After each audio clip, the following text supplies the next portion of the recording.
construire le corps rythmique du musicien. C'est une donnée qui, pour moi, pédagogiquement est essentielle et qui est quand même une sorte, on va dire, d'angle mort historique dans l'enseignement de la pédagogie musicale, notamment en France, parce que je connais que celle-là, on sent vraiment bien. mais je pense qu'on n'a pas pris suffisamment, je dis on globalement, le milieu de l'enseignement de la musique globale, mais on n'a pas pris suffisamment en compte le fait qu'il fallait construire un corps rythmique.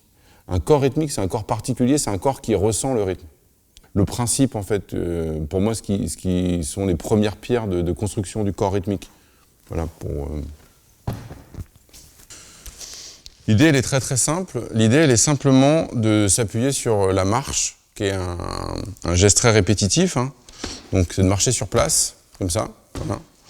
Et après, de mettre en place des accents différents par rapport à ce qu'on fabrique là avec notre marche. Voilà.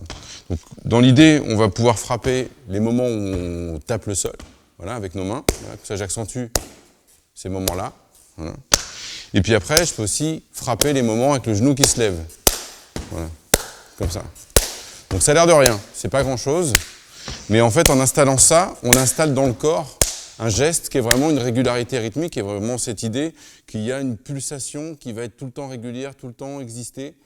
Quoi qu'il se passe d'autre après. Là, je suis en train de parler, évidemment, je suis en train de tenir une conversation. Et il y a quand même un rythme qui est en route dans mon cerveau.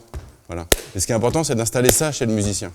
C'est-à-dire qu'il puisse penser à plein de choses, faire plein de choses, mais avoir tout le temps une pulsation qui existe. Voilà. Et ça a l'air de rien du tout, mais on ne construit pas ça chez nos élèves. Alors que ça devrait être la première base, pour que du coup, au bout de 2 ans, ça soit fait, on puisse faire de la musique et réfléchir à plein de choses.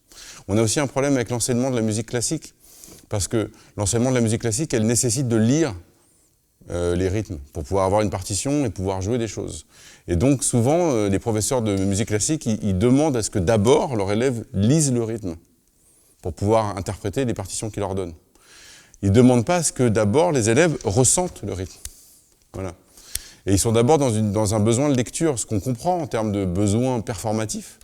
Mais par contre, en termes de sensorialité et de développement de la sensation, il y a pas mal de chercheurs en sciences cognitives et tout qui nous ont dit que finalement, si on apprend à lire le rythme ou si on apprend à lire quelque chose, on va mettre plus longtemps à le ressentir. Alors que si on commence d'abord par essayer de le ressentir, ça va permettre de lire beaucoup plus vite.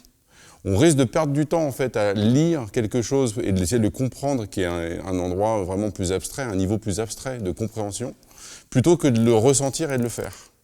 Voilà. Et on peut retarder du coup la sensorialité parce que justement on est dans la lecture. Il y a quelque chose comme ça qui est vraiment une balance. Moi je sais qu'avec mes collègues on se pose la question de comment on peut faire, parce qu'eux ils ont ce besoin de lecture très vite, ils l'ont ce besoin. Moi avec mes élèves de musique actuelle, j'ai pas ce besoin. Donc je peux être tout de suite que dans la sensorialité. J'ai pas besoin de les mettre dans le concept et dans l'analyse. Voilà. Et donc c'est vraiment pour moi c'est un enjeu crucial. C'est l'enjeu de ce geste rythmique perpétuel qui construit dans le cerveau une sorte de machinerie sur laquelle on peut s'appuyer quoi qu'il se passe après. Voilà. Cette machinerie-là, elle met du temps à construire quand même. Voilà.